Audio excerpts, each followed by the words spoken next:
A Web Rádio Estação da Luz apresenta um programa muito interessante. Programa Espírita conversando sobre você, quem somos nós? Com Guaraci Silveira, de Minas Gerais, transmissão da Web Rádio Estação da Luz. Mas antes de nós rodarmos o programa, nós queremos lembrar que a nossa página Estação da Luz Espírita não tem fins lucrativos. O objetivo é a divulgação da doutrina espírita e a divulgação destes trabalhos excepcionais que chegam aqui no YouTube. A gente reproduz aqui da página Estação da Luz Espírita para que você encontre no mesmo lugar o acervo que atenda às suas necessidades. Pesquisa, lazer, estudos. E queremos agradecer mais uma vez pela sua companhia. Muitíssimo obrigado mesmo e vamos ao programa conversando sobre você e quem somos nós. Muitíssimo obrigado. Vamos ao programa.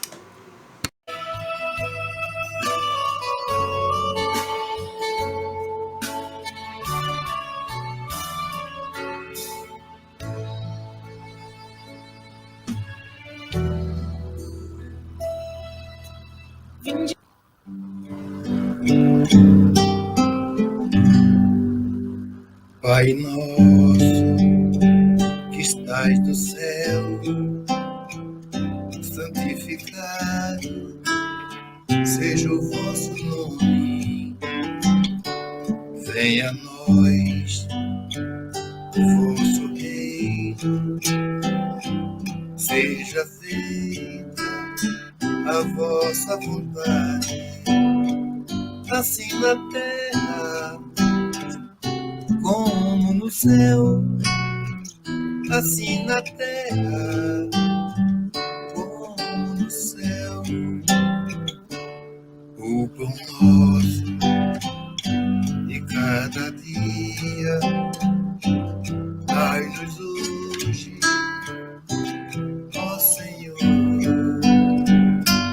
Perdoai as nossas dívidas, assim como perdoamos aos nossos devedores. Não deixeis cair em tentação, mas livrai-nos de todo o mal. Não deixeis cair em tentação, mas livrai-nos de todo o mal. Muito bom dia, meu amigo, minha amiga. Que felicidade, que coisa linda, divina e maravilhosa.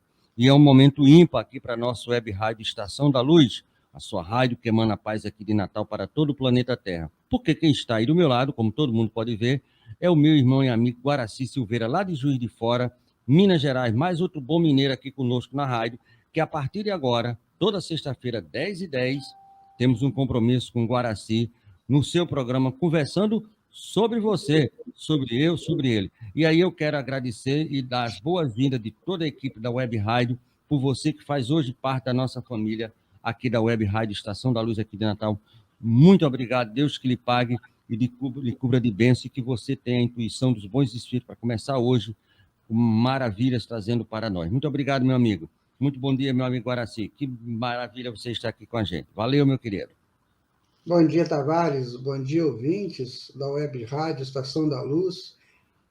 Com certeza, toda vez que um canal se abre para a comunicação da proposta espiritual, da proposta espírita para o mundo, nós temos aí uma alegria grande de poder participar desse projeto, que é um projeto de implantação do reino de Deus aqui no plano físico. Nós estamos nesse momento de transição, e tudo que a gente puder conversar sobre nós mesmos, sobre as nossas propostas individuais, isso nos dá uma alegria, né, e um compromisso, né, Tavares, com a própria comunidade, tanto encarnada quanto desencarnada, porque os nossos irmãos desencarnados também participam desses ensinamentos, dessas conversas. Então, olha, eu estou muito feliz de estar aqui com vocês, né, na nossa Rádio Estação da Luz, aí de Natal, né, que é um estado magnífico, lindo, maravilhoso, né?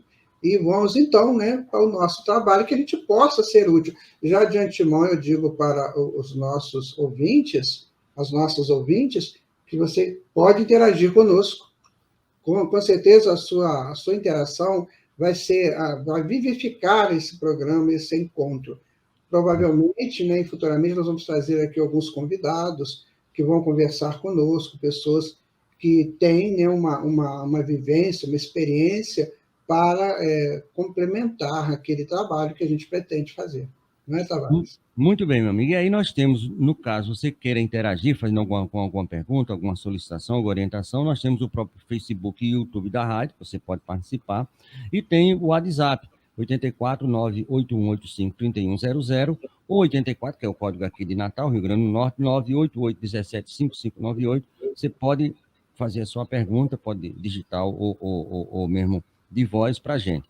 Uma outra coisa também, meu amigo, que eu quero falar antes de eu sair, já passar para você trazer toda a sua verba de conhecimento, é que além da Web Rádio Estação da Luz, que transmite pelo Face e pelo YouTube, nós temos como parceiras permanentes, nós temos hoje 45 programas ao vivo aqui pela Web Rádio, semanalmente.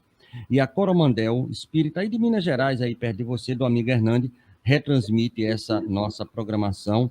A Rede Doutrina de Espiritismo do Brasil, da nossa irmã a Andréia, lá do Rio de Janeiro, também transmite. Nossa querida Lia, de Maceió, Alagoas, da Rádio Deus Conosco, também é parceira nossa. E também o Pronto Socorro Espiritual Ismael Ramos das Neves, aqui do Alto do Rodrigues, aqui no Alto Oeste aqui do estado, do nosso querido irmão Emanuel, também transmite essa nossa programação. Além da parceria com a Rádio Rio de Janeiro AM 1450 anos, divulgando o Espiritismo e o Evangelho, lá do Rio de Janeiro, que é parceira nossa em algumas possibilidades. Então, eu passo o programa para você, Deus lhe ilumine e traga a sua verba para o meu conhecimento. Mas antes eu quero lhe fazer uma pergunta. Quem somos nós?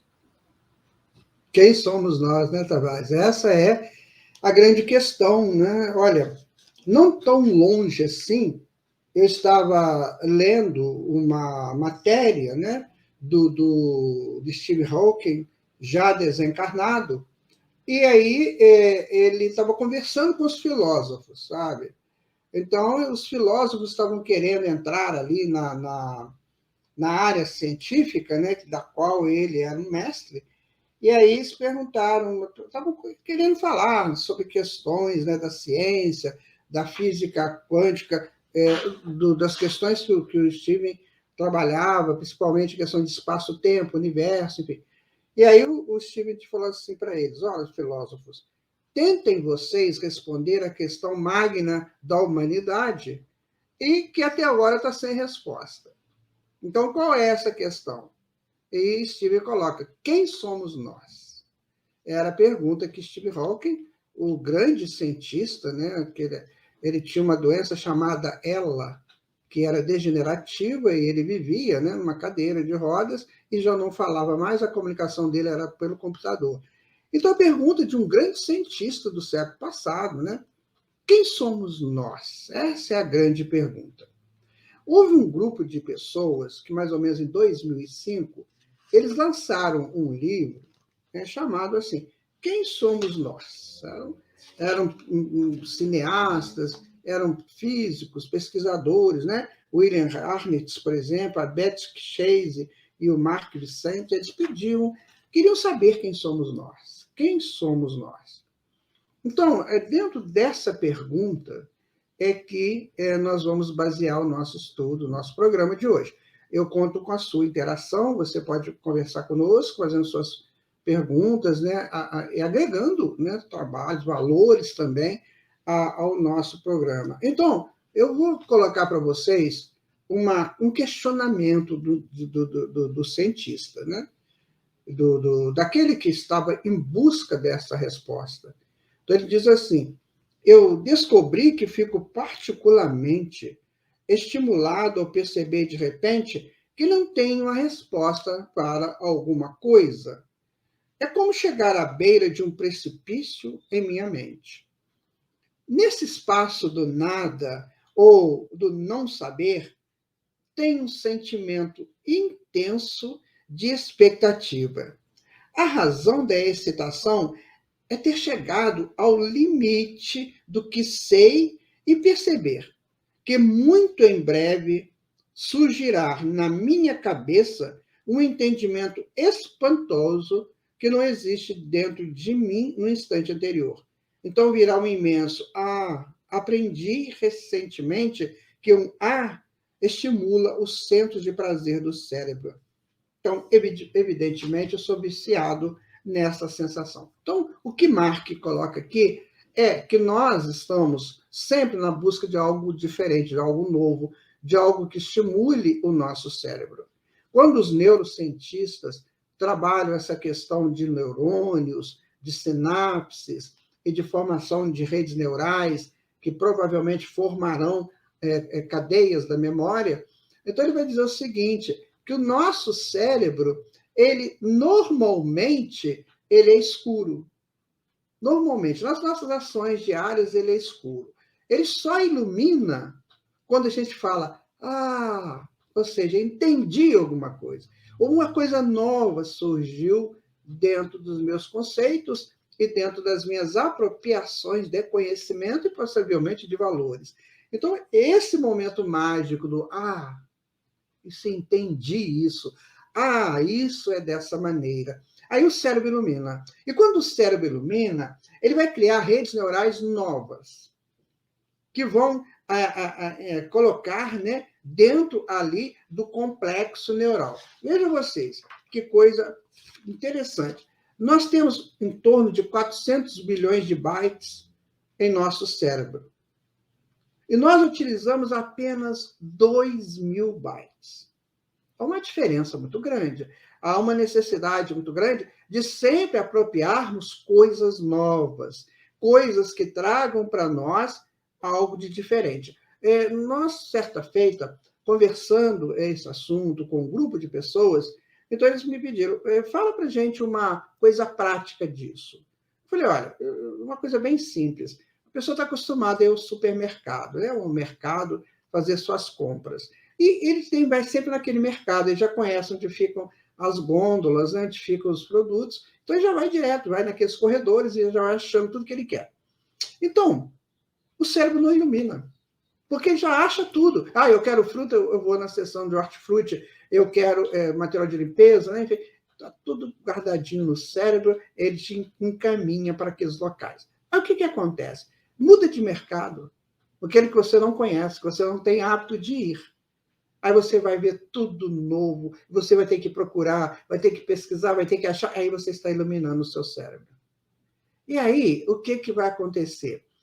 Toda vez que nós criamos novas sinapses e novas redes, nós ampliamos o campo do saber.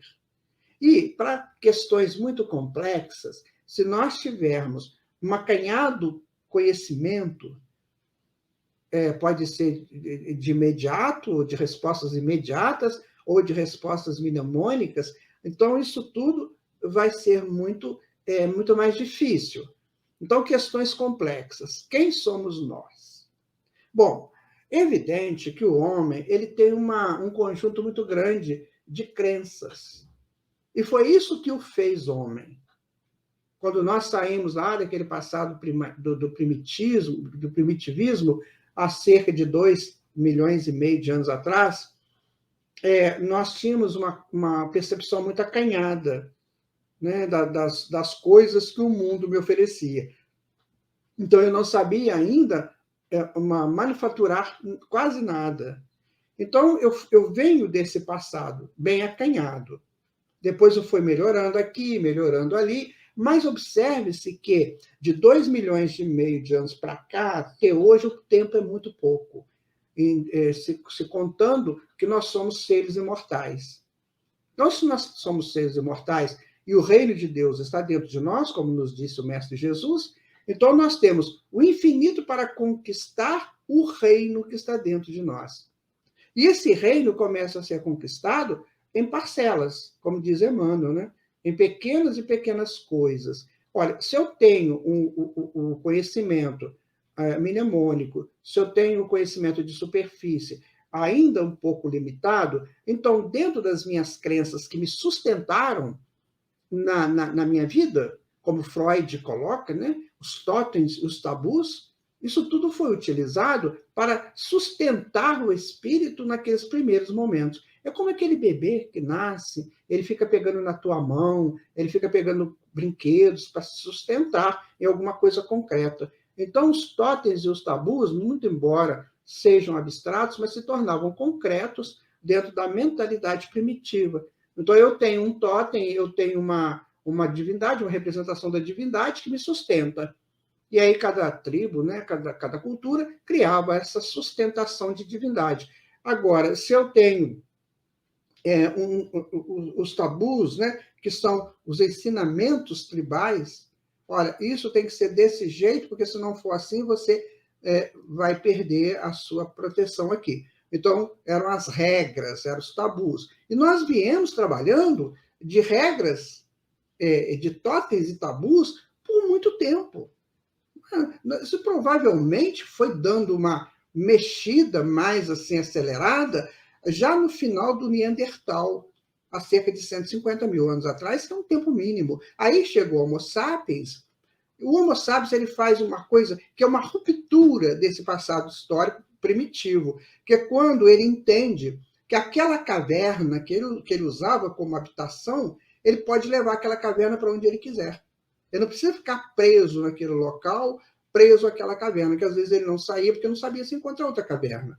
Então ele ficava preso ali às intempéries, sujeito às intempéries do clima e também das escassez de alimentos. E aí o que ele fez? Né? O Homo sapiens chega e fala assim, peraí, vocês estão fazendo tudo errado. Deixa eu explicar para vocês uma coisa. Aí o que ele fez lá? Ele pegou algum material, né, capim, bambus, enfim, alguma coisa dessa, e criou uma tenda. Ele falou, tá vendo? Isso aqui é uma caverna, só que é uma caverna livre. Você pode levar para onde você quiser ou fazer outra lá igual. Não precisa mais ficar preso aqui. Então, nesse momento que nós saímos da caverna para sermos nômades, nós começamos a ampliar o nosso ângulo de visão. Começamos a ver coisas diferentes, locais diferentes, pessoas diferentes, e aí começamos a fazer uma interação onde a mente começa a se expandir, onde as conexões neurais começam a se multiplicar e eu passo a me apropriar de valores básicos para aprender mineralogia, para aprender a roda, os processos da roda, para aprender os processos da escrita, para aprender toda aquela questão da cidade-estado, para aprender a questão das leis. Então, isso tudo foi gradativo. Ou seja, para a gente apropriar de um grande conhecimento, como a humanidade apropriou depois, né, a partir da ciência, da tecnologia, para chegar aos dias atuais, nós fomos dando esses passos pequenos. O importante é a gente entender aqui que nem sempre todos deram esses passos. Uma turma deu o passo, chegou na ciência e na tecnologia. A outra turma ainda estão presos a conceitos e crenças passados. Então, tem essas dificuldades. Quando você coloca uma informação que ela é de nível universalista, ela não chega quase na totalidade para todos. Por quê? Porque cada um vai adquirir essa informação a partir do conhecimento, da base de conhecimento que ele tem, né? Tanto desse conhecimento do inconsciente, quanto das memórias. E aí, o que acontece? As grandes questões da humanidade ficam difíceis de serem respondidas. Uma delas... Oi, Sandra, um abraço, amiga. Uma delas é essa questão do quem somos nós. Quem somos nós? É a grande pergunta. Olha, essa pergunta ela veio rolando aí na história da humanidade por muito tempo. Por muito tempo. Quando nós chegamos aí na fase das guerras, né, as grandes guerras, os grandes exércitos, o exército persa, o exército dos assírios, o exército de Gengis Khan, o exército romano, o exército de Alexandre. Aí você pergunta, mas para que isso? Para que tanto exército assim? Esses exércitos tinha como resultado as matanças, as desapropriações, né? Aquelas coisas difíceis em que milhares de corpos ficavam expostos, que não havia sepultamento, não tinha aquilo, e ficavam expostos às aves de rapina, e aquela decomposição natural. Olha, era muito difícil. Então, para que o exército? Por que que nós tivemos que passar por isso?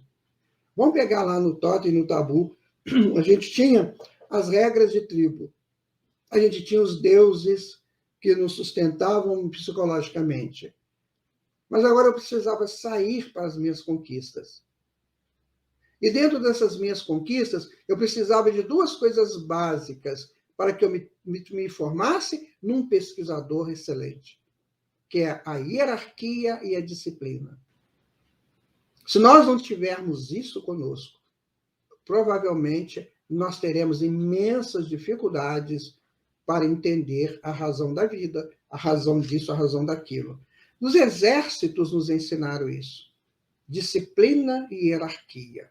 Os grandes estrategistas militares, que hoje se estuda aí pelos canais, né, das informações, das bibliotecas, as estratégias que eles utilizavam eram interessantes no sentido de ser uma estratégia de vitória.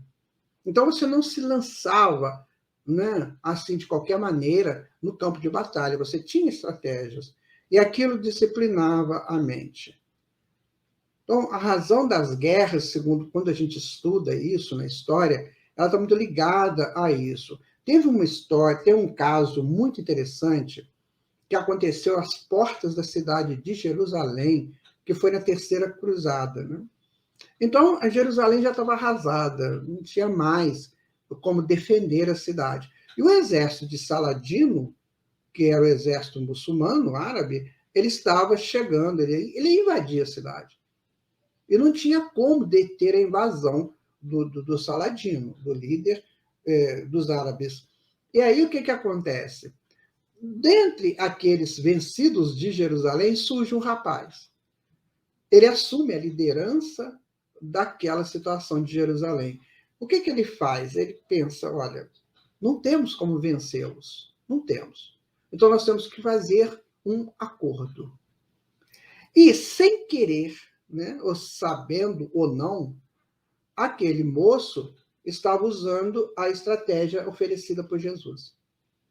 Então, Jesus disse assim, quando você tem um exército de 10 mil pessoas e o exército que vem de lá tem 20 mil, você sabe que não vai ganhar. Você sabe disso. Então, o que você faz? Você faz um acordo. A melhor coisa é você fazer um acordo.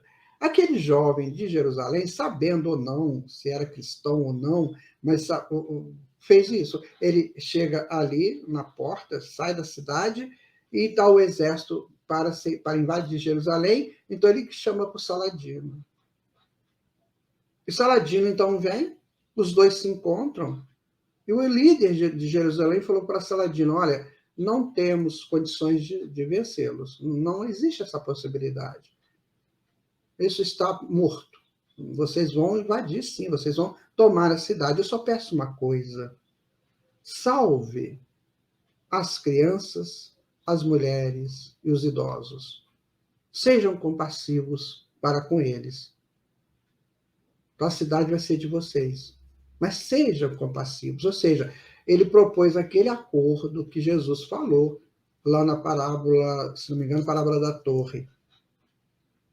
E aí, Saladino, então, vai conversar com o seu exército. O rapaz voltaria para Jerusalém, explicaria o que foi feito o acordo, e Saladino ia propor um acordo para o exército. Só que quando os dois se distanciam, né? Aí o rapaz lá de Jerusalém, ele vira e grita a Saladino. Saladino! Aí o Saladino volta e fala, o que foi? Por quê? Olha que pergunta linda dele. Por quê? Para que vocês têm que fazer isso? Por que não nos deixam em paz? Para que tem que ter guerra? Para que tem que ter todo esse rescaldo que vai acontecer, toda essa apropriação indébita? Por que não nos deixam em paz? Então, naquela simples pergunta do moço de Jerusalém, o judeu, ele pergunta por quê? Aí Saladino dá uma resposta para ele, minha gente, que é para a gente analisar muito, muito, muito. Então, Saladino diz assim, olha, não é por mim, é por eles. Ou seja, Saladino diz, eu entendo que isso não é necessário. Eu entendo que nós podemos manter um nível de paz para descobrirmos, afinal, quem somos nós. Descobrimos juntos isso. Mas eles não entendem isso ainda. Na mente deles está o avanço, a apropriação, né? Empoderar-se daquilo na qual é o objeto de buscas deles. Então, essa coisa do quem somos nós, para ser entendida com bastante propriedade, ela tem que ter, né, algo assim de mais conceitual, né? Certa feita, nós estávamos assistindo. A gente pode falar alguma coisa que vocês quiserem, a gente está aqui conversando juntos, o programa é de todos nós, né? Mas certa feita, nós estávamos assistindo um debate na Universidade de Oxford, lá da Inglaterra. Esse debate, naturalmente, foi pela internet, né? Ainda não estava nesse uso muito grande da internet como está hoje, das lives, né? Não tinha isso muito, mas já tinha alguma coisa. Então, era um local, um auditório, que ele era circular e ia subindo. Então, os alunos se distribuíam ali, em mesas, né, em carteiras, enfim. E lá embaixo ficava o mestre. Olha que interessante, olha o quadro. Então, o mestre ficava lá embaixo como se fosse um circo, né? Então, as pessoas ficavam nas arquibancadas, só que é uma coisa de alto nível, e o professor lá embaixo. Então, ele propunha uma questão. A questão era, o que é isso, por exemplo? E aqueles alunos, então, debatiam entre eles, naquelas bancadas que eles criavam lá. Então, uns debatiam para entender o que era a questão proposta pelo professor. Então, vamos nos sentir em Oxford agora. Nós somos, né, alunos, estamos na arquibancada, ou nas bancadas, né, daqueles andares, e lá embaixo está alguém. Pode ser um grande filósofo, aquele que você mais gosta, e ele perguntando, quem somos nós? O que você faria?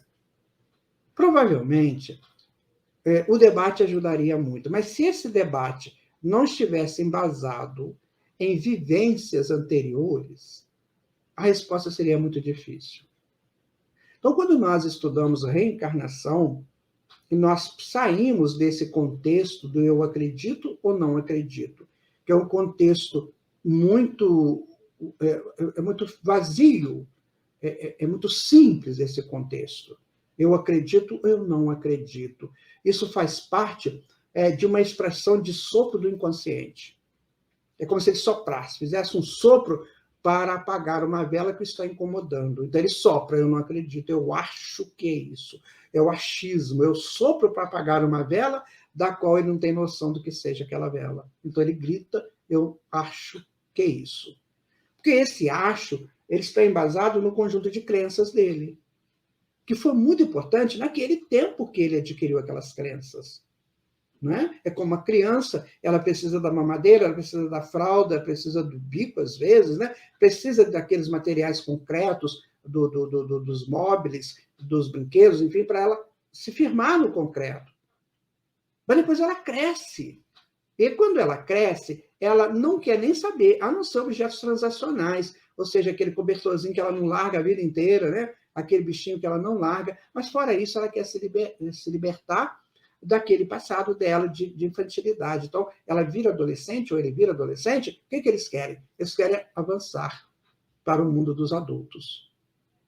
A Sônia Uchoa, uma pesquisadora da PUC, da USP, lá de São Paulo, ela diz o seguinte, eles não são mais crianças, mas não têm o direito de serem adultos ainda. Então, eles ficam naquele intermédio e querendo saber as coisas, querendo saber. Então, tem espírito, minha gente, espíritos, que já não podem mais viver aquela fase infantil, que ela tem que ter essa vontade de viver a fase adulta, ou seja, o início dessa fase adulta quanto espíritos. E ficam ali presos naquelas coisas do achismo, daquele conjunto de crenças, que eu não abandono isso de jeito nenhum. Ah, porque eu sou da religião tal, porque a minha família tradicionalmente é dessa religião. E aí Jesus fala, né? Se você não odiar seu pai, sua mãe, seu irmão, sua irmã, você não é digno do reino de Deus. O que é odiar? Se você busca no léxico hebraico, aramaico, português, você vai entender que odiar é desapegar. Então, chega um momento em que o espírito tem que desapegar das suas crenças antigas para criar um novo conteúdo de crenças ou um novo paradigma. Como Erwin Laszlo fala muito isso, né? Dessa quebra de paradigma. Então, nós temos que quebrar esses paradigmas para que a gente possa avançar nos grandes conceitos, nas grandes verdades universais. Então, isso é conquista. Isso é projeto individual.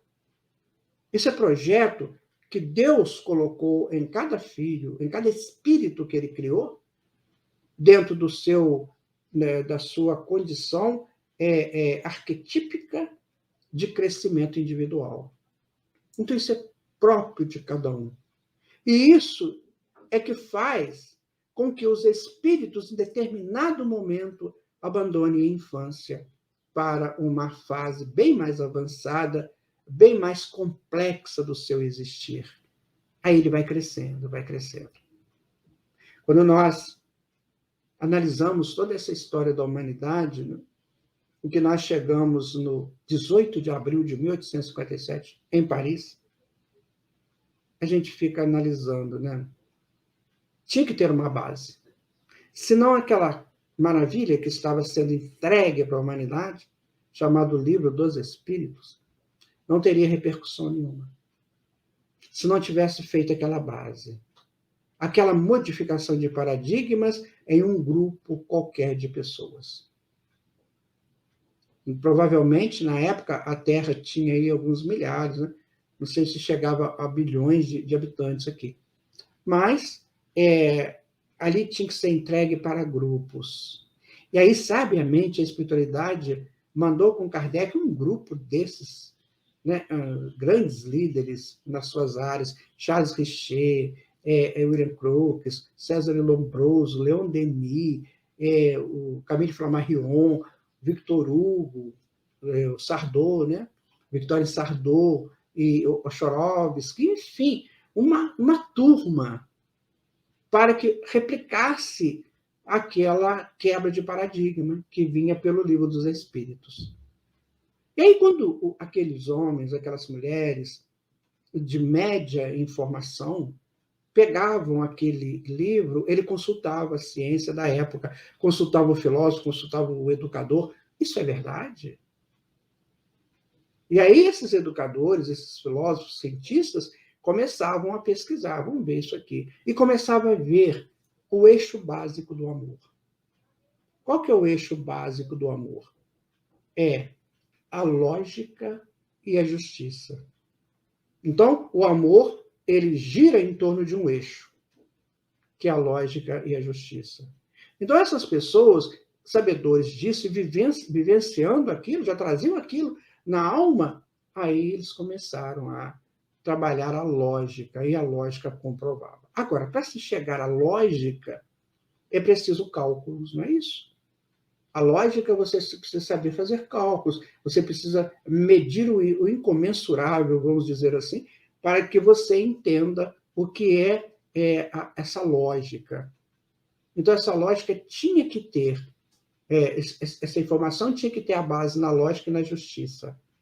E aí é que entra o grande momento. É quando eu entendi aquilo. Eu fiz, entendi. A partir daí, minha gente, nós começamos a responder para nós mesmos quem somos nós. Quem somos nós? Então, a primeira informação que podemos dizer é o seguinte: somos seres espirituais, imortais, criados por Deus, para descobrirmos a lógica e a justiça do existir. E para isso, o que eu tenho que fazer? Eu tenho que vencer os totens, os tabus, que foram muito úteis para mim naquele passado histórico, mas que hoje já não representam muito mais. Agora eu tenho o quê? Eu não tenho mais o totem da tribo, eu não tenho mais o tabu da tribo. Eu agora tenho o universo para conquistar.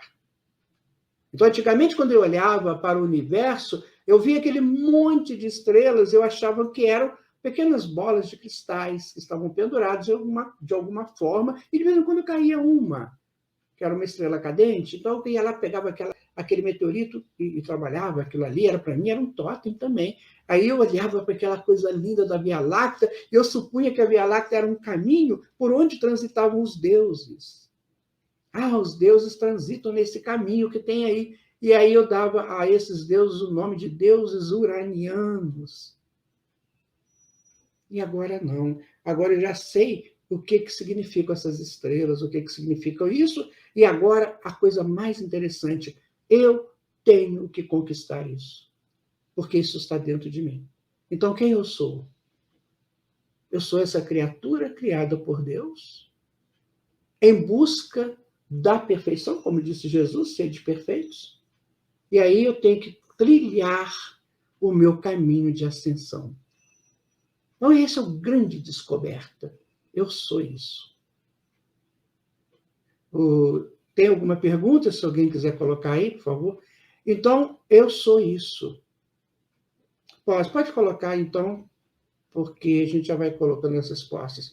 Para saber quem somos, incide na questão do conhecer a si mesmo. Ainda é no egoísmo que reside o não querer conhecer. Olha, Luiz, eu vou dizer para você uma coisa, eu ia entrar nesse assunto agora. Você foi no ponto. O que nos impede de entender a grandeza que somos? O que nos impede? É o ego inferior. É esse ego que não deixa a gente sair do tabu, que não deixa a gente sair do totem. Então, é este ego que me prende. Eu tenho que, então, me liberar desse ego, ou transformar esse ego em ego superior. O egoísmo, ele é uma proposta, porque quando eu cheguei no homem, quando nós chegamos no homem, nós tínhamos duas ações para fazer. Primeiro, eu tinha que me fazer representar na tribo, no grupo, né? Vamos colocar assim, no grupo eu precisava me representar. Então eu era orgulhoso, eu batia no peito, né? Gritava, aquela coisa. Eu era aquela pessoa que tinha que me representar no grupo. Eu existo, tá bom? E no segundo passo, eu acumulava coisas para dizer, eu existo e sou poderoso. Para você pegar isso aqui é meu território, então você vai ter que passar por mim.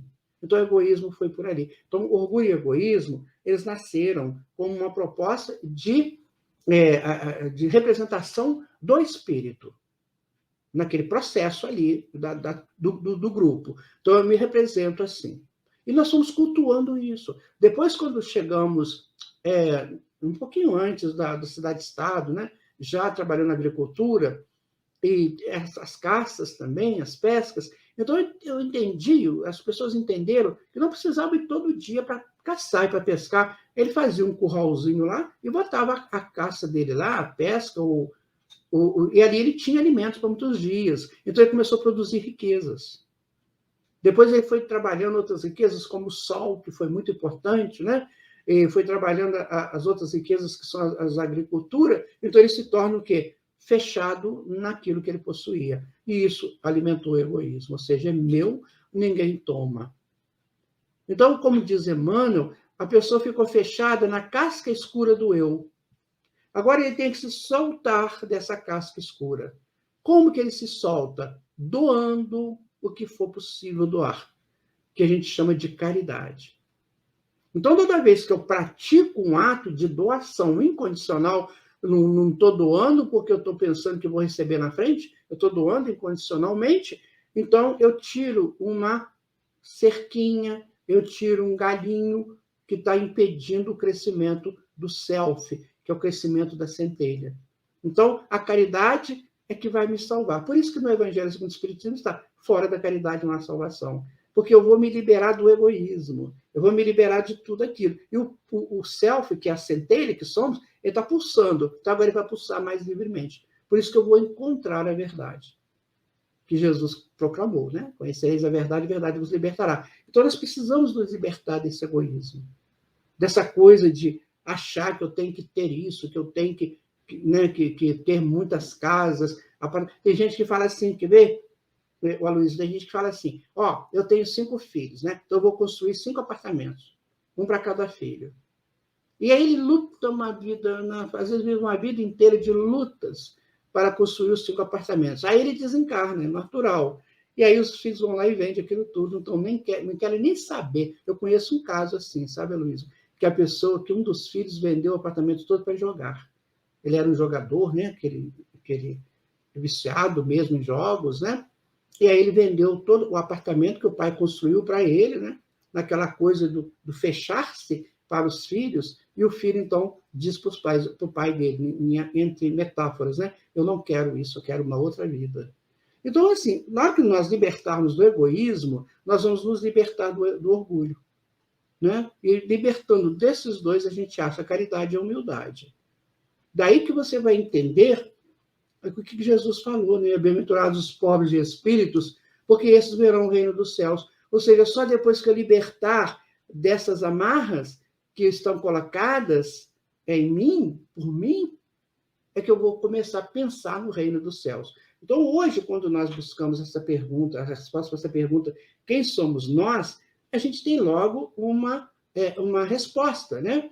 Então, eu sou um espírito criado por Deus a caminho da perfeição. Tudo bem, ótimo, você responde isso aí. É uma resposta válida. Mas entre isso ser resposta e isso ser caminho, aí depende de mim.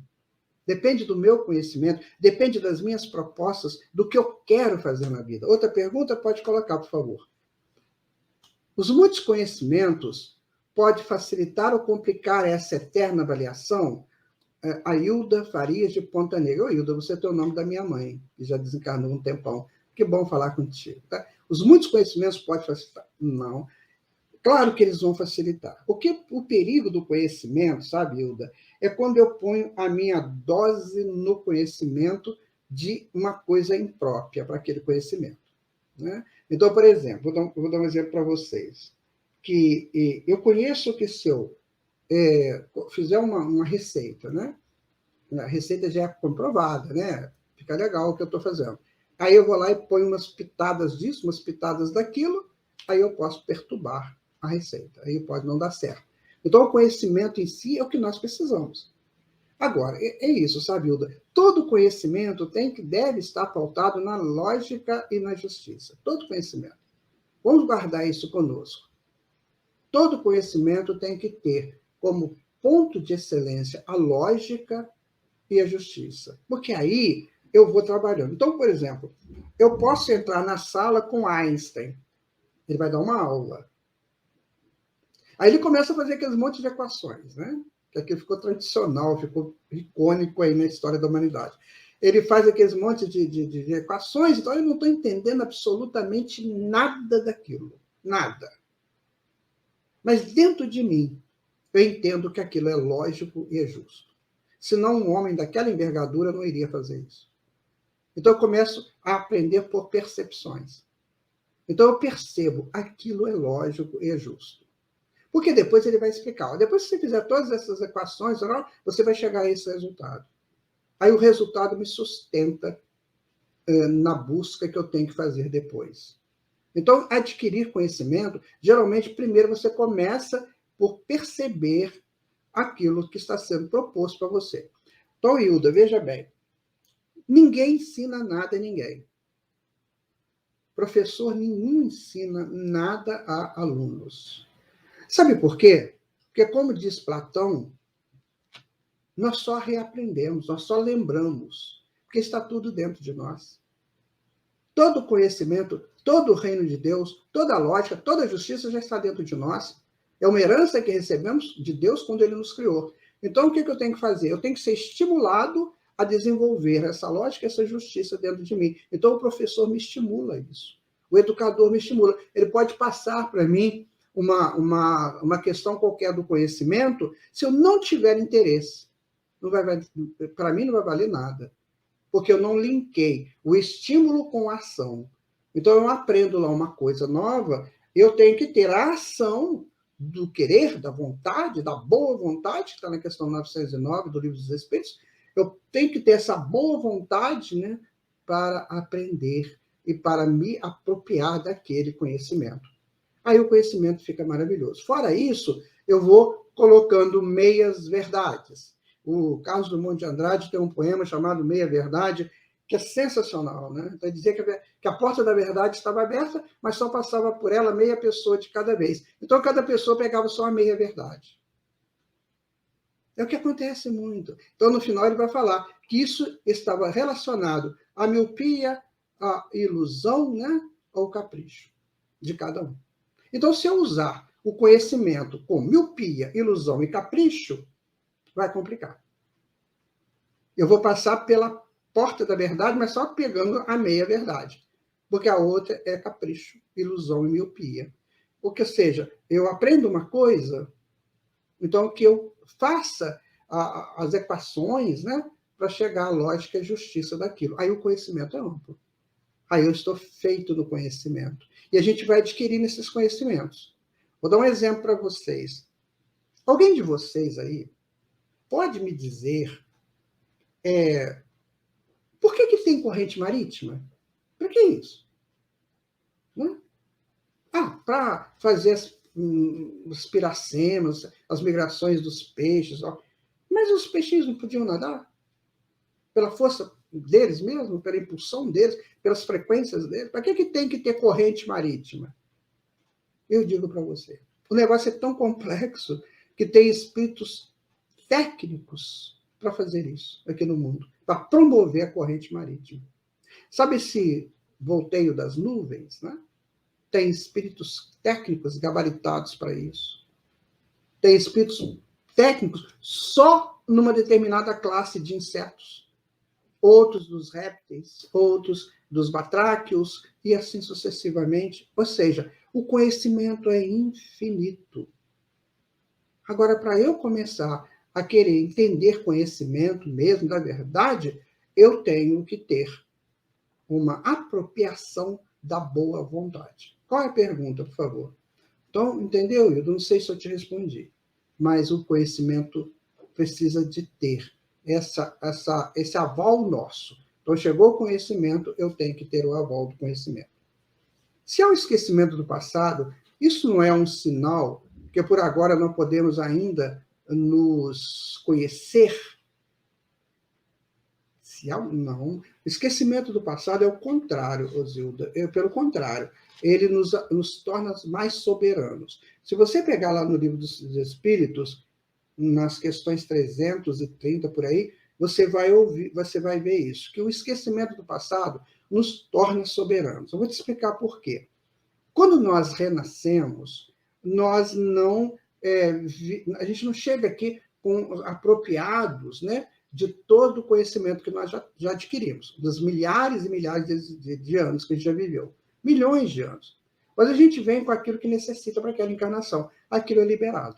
Por isso que as pessoas já nascem, às vezes, falando, olha, eu quero fazer isso, eu quero fazer aquilo, as crianças já dão um toque do que eles gostariam de fazer. Eu tenho uma filha que é musicista, e ela me disse, com os 10 anos, eu nasci para a música, não me impeça.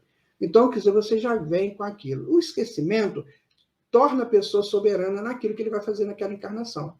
Então, ele não se confunde nas múltiplas informações e possibilidades que ele já tem, mas ele vai se focar naquilo. Então, o esquecimento do passado vai me fazer um ser soberano naquela encarnação, sabendo-se que existem milhares de encarnações. A cada 13 mil anos, nós temos algo em torno de 700 encarnações, segundo os conhecimentos egípcios, que foi a maior civilização que nós já tivemos aqui, em termos de ciência. Né?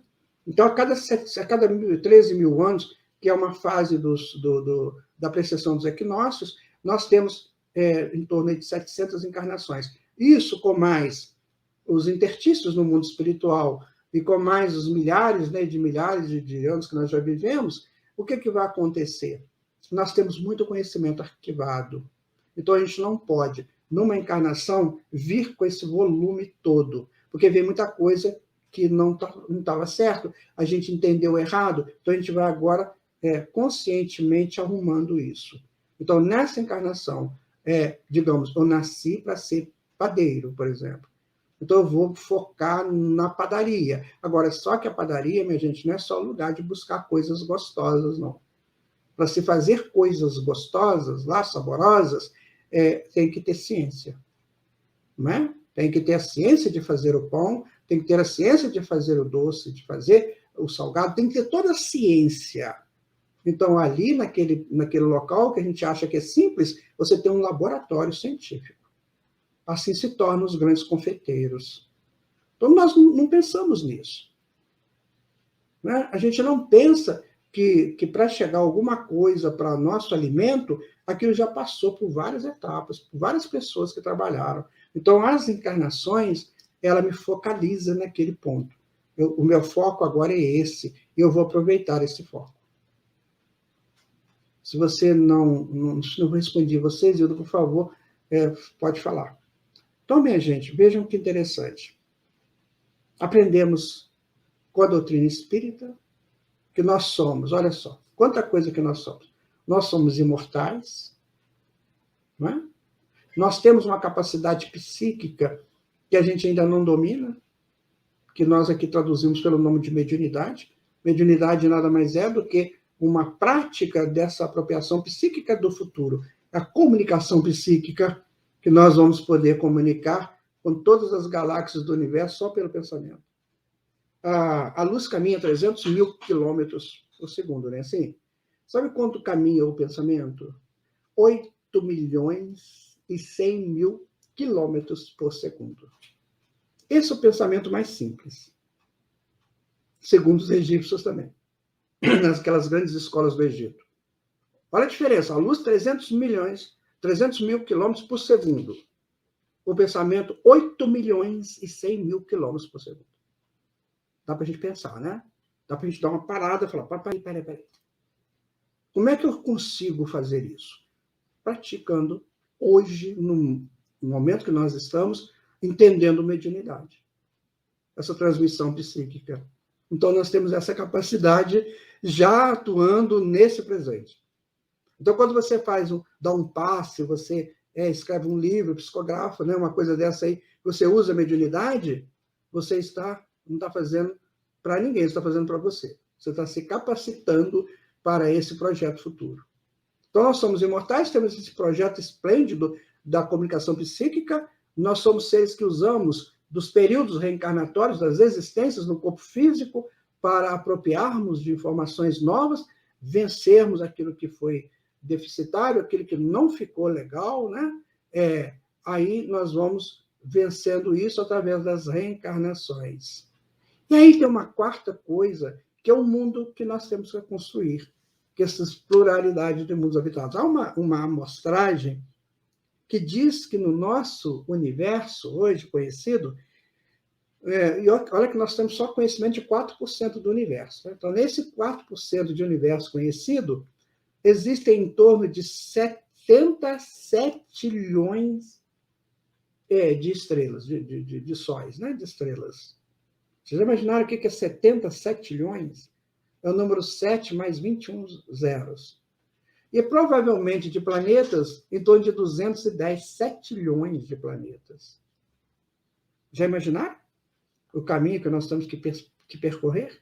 É claro que a gente não vai habitar todos esses planetas, né? Que eles vão acabando, a gente nem vai vendo, né? Nem vai conhecendo. Mas existe um caminho para ser feito. Então, eu sou imortal, posso comunicar psiquicamente, liberado da fala que é simbólica e perigosa às vezes. Né?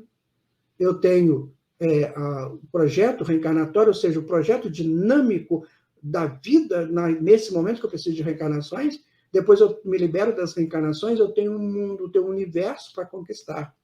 E eu sou filho da grande inteligência, né?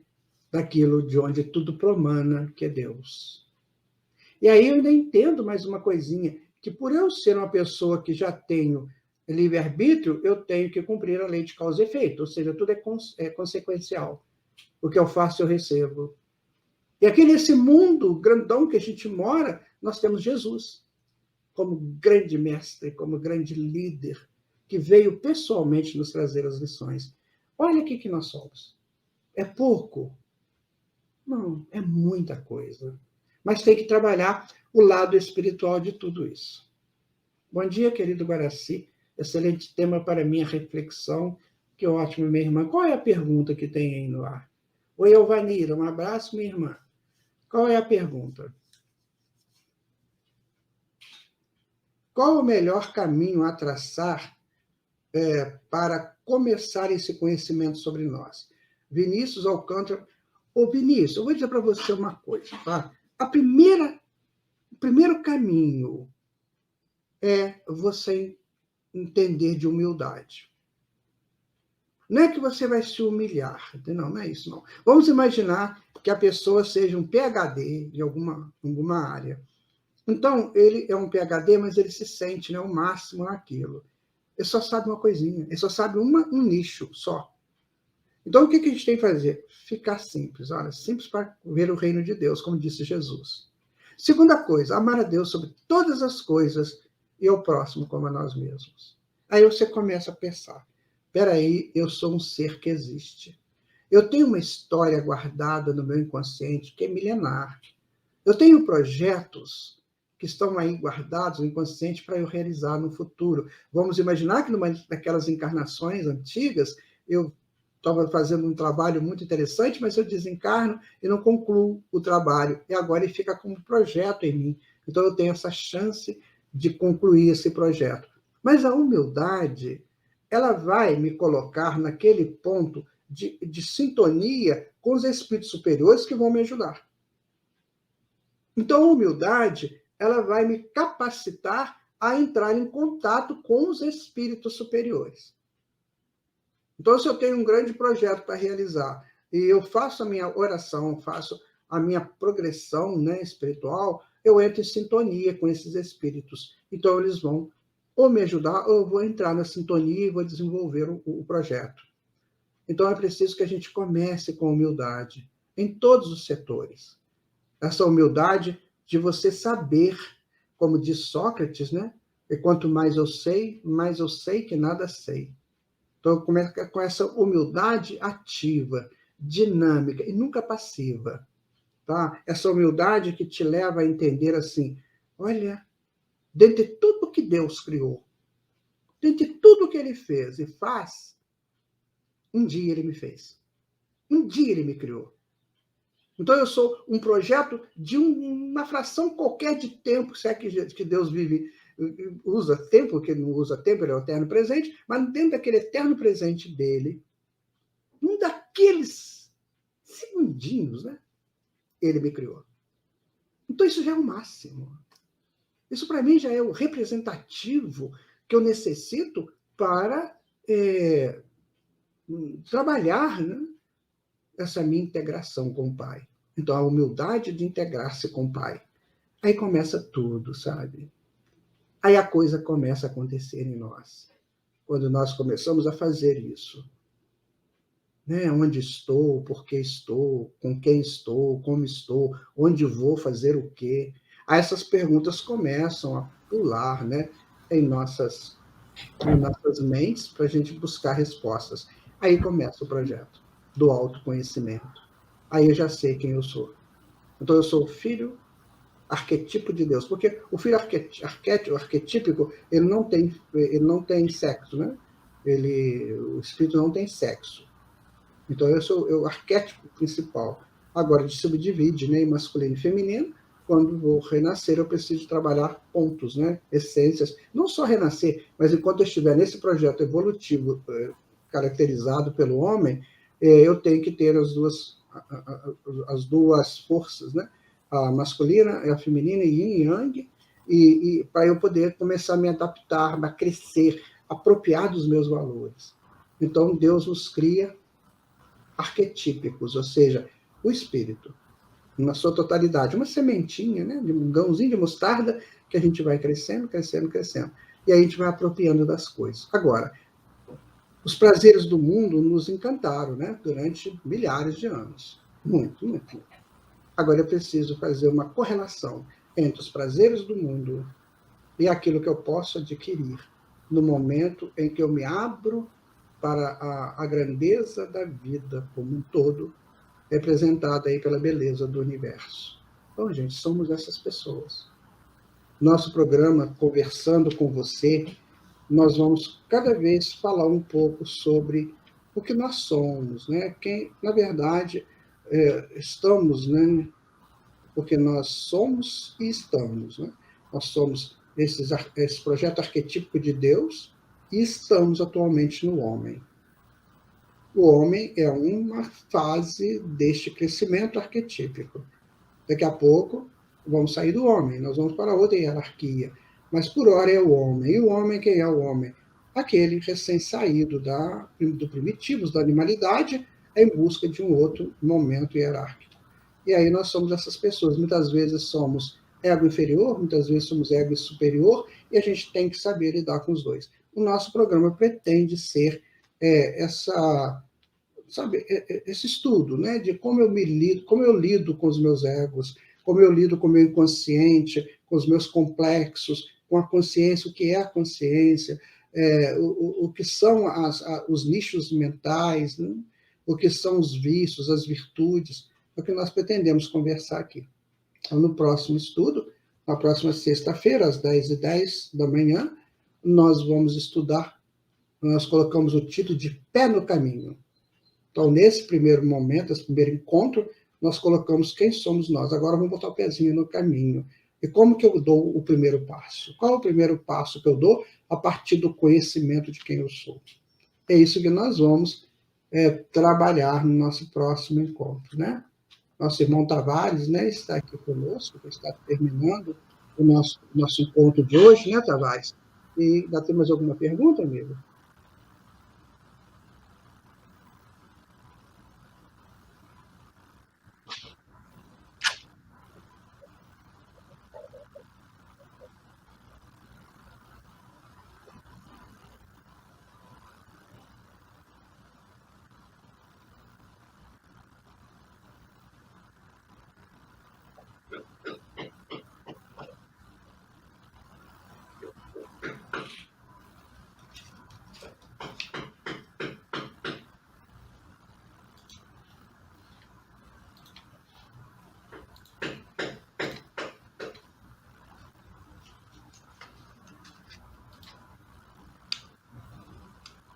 Agora que eu estou conseguindo te ouvir, Tavares, se você puder falar de novo.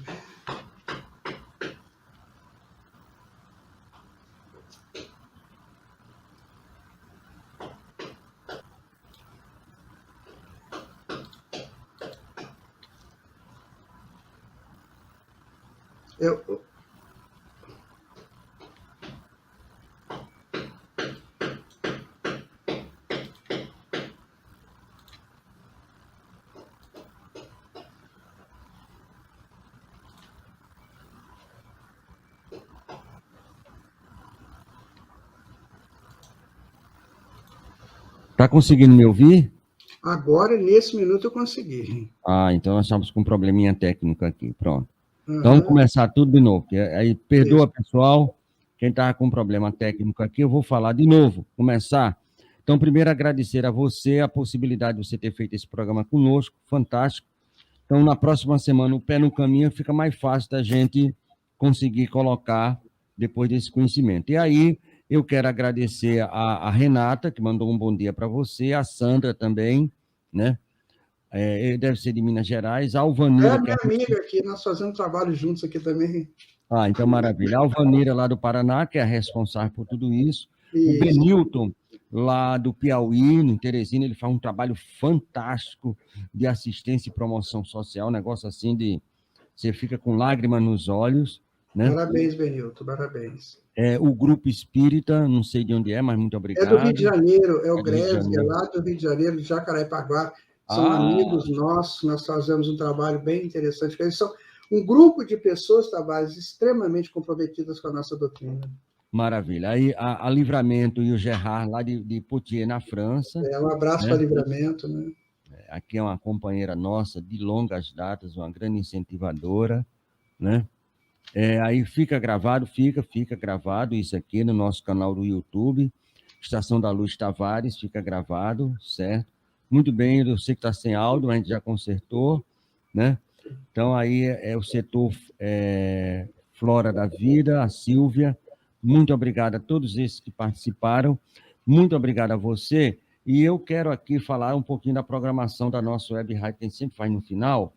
Então, nós começamos hoje de manhã, começamos com uma programação bastante interessante. Opa, calma aí aqui. Começamos com a programação... Peraí um momentinho só, deixa eu ir aqui. Começamos às 6h30 com as Meninas do Rio, que elas começam um programa aqui com a gente às 6h30 da manhã, que é a nossa querida Helena, né, a Amália, a Rosângela, né, e a Rita, que fazem o programa a partir das 6h30, o estudo sobre a Casa Espírita segundo Kardec, segundo Jesus e Kardec. Então, estudando o livro Aconteceu na Casa Espírita, 6h30 da manhã. A partir das 8h30, aí nós temos o programa sobre o Livro dos Espíritos. Aí nós temos a presença de muita gente. Tem o Paulo, tem a Ana Aparecida, tem a Sueli, tem a própria Helena, tem a Amália e tem a Rita de Cássia, que fazem esse programa lindo e maravilhoso, que ocorre às 8h30 da manhã, sempre a partir das 8h30 da manhã, toda sexta-feira, certo? Estamos agora vivenciando a estreia do programa, conversando sobre você, quem somos nós, com o nosso querido Guaraci Silveira, de Juiz de Fora.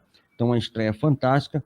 Próxima semana, Guaraci, qual é o tema mesmo? É o pé no caminho, é? É no caminho. Vamos botar o pezinho no caminho, porque a chuva está chegando, né? É então, verdade. Então, vamos botar esse pé no caminho, vamos começar a andar, e conhecendo a si mesmo, muitas vezes fica mais fácil, né? Esse pé no caminho. Daqui a pouquinho, às 11h20, está faltando um pouquinho, a gente vai fazer o programa Sintonia da Luz com o nosso irmão Osson Peter Carrara, lá de Matão, e como convidado o Marcos Mauri. Ele vai fazer Diante da Vida com Chico Xavier. A partir das 18 horas, nós teremos o Evangelho por Emmanuel. Esse programa ele vai ao ar todos os dias, 18h05, mais precisamente, para ser mais categórico. E aí a gente estuda justamente os livros de Emmanuel, Vinha de Luz, Caminho, Verdade e Vida, e dessa vez vai ser Ceifa de Luz, com Maurício e a Sueli, lá de São Paulo, Águas de Lindóia, na gleba do mundo.